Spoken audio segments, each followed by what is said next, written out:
diltiazem, nifedipine, verapamil, CCBs.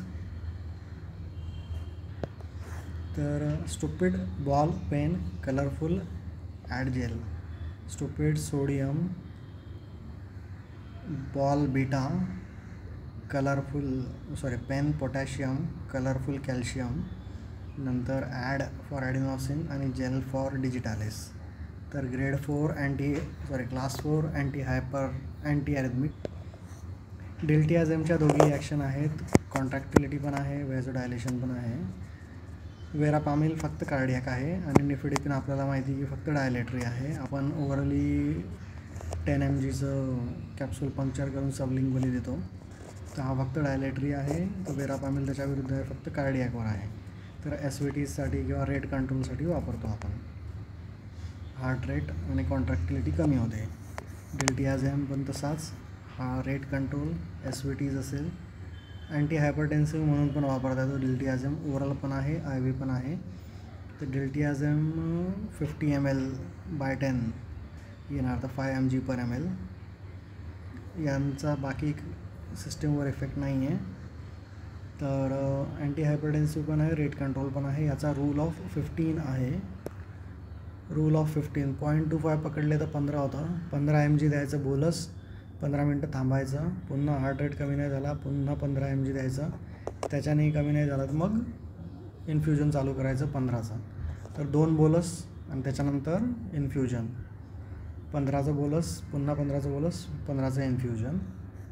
तर rate कंट्रोलसाठी डिल्टियाझेम, verapamil वापरतात येतं AFibमध्ये.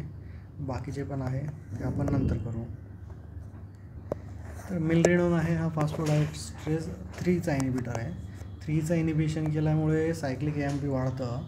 सायक्लिक AMP वाढल्यामुळे कॅल्शियम कार्डियक मसलमध्ये वाढतं, वेसल्समध्ये कमी होतं. त्याच्यामुळे inotropic in cardiac muscle, dilator in vessels, त्याच्यामुळे आयनोडायलेटर्स आहे. तर BP पडला तर मग नॉराईड लावावं लागू शकतं. मिलरिडोन आयनोडायलेटर्स. पण डोब्युटामिन पण आयनोडायलेटर आहे. डोब्युटामिन बीटावर ॲक्ट करतो, कॉन्ट्रॅक्टिलिटी वाढवेल आणि बीटा पेरिफेरलवर ॲक्ट करून हे पण कमी करेल, व्हॅझोडायलेट करेल. तर आफ्टर लोड कमी होतो. डोस डिपेंडंट टॅकी आणि हायपोटेन्शन 80च्या खाली नाही व्हायचा. टोपेक्झामाइन फक्त बीटा 2 आहे, फक्त डायलेटर आहे. तर आयनोट्रॉपी पण होते, लुसिट्रॉपी पण होते आणि व्हॅझोडायलेशन होतं. लुसिट्रॉपी आणि ॲडिशनल सांगितली. नंतर लिव्होसिमेंडान, लिव्हो द लेफ्ट, सिमेंडान म्हणजे सेन्सिटायझर फॉर कॅल्शियम. याचे 3 मेकॅनिझम आहे. ट्रोपोनिन Cला बाइंड करून कॅल्शियमची सेन्सिटिव्हिटी वाढवतो. नंतर पोटॅशियम चॅनलला स्टिम्युलंट आहे, त्याच्यामुळे आर्टेरियल आणि व्हीनस डायलेशन होतं. आणि पुन्हा फॉस्फोडायस्ट्रीचा इनिबिटर आहे. मग पुन्हा तेच आयनोट्रॉपी, ल्युसिओट्रॉपी आणि व्हॅझोडायलेशन. तर ही मिलरिडोनची ॲक्शन ही फॉस्फोडायस्ट्रेस 3चा इनिबिशन, आयनोट्रॉपी, ल्युसिट्रॉपी आणि व्हॅझोडायलेशन, सिस्टमिक पल्मोनरी आणि कोरोनरी.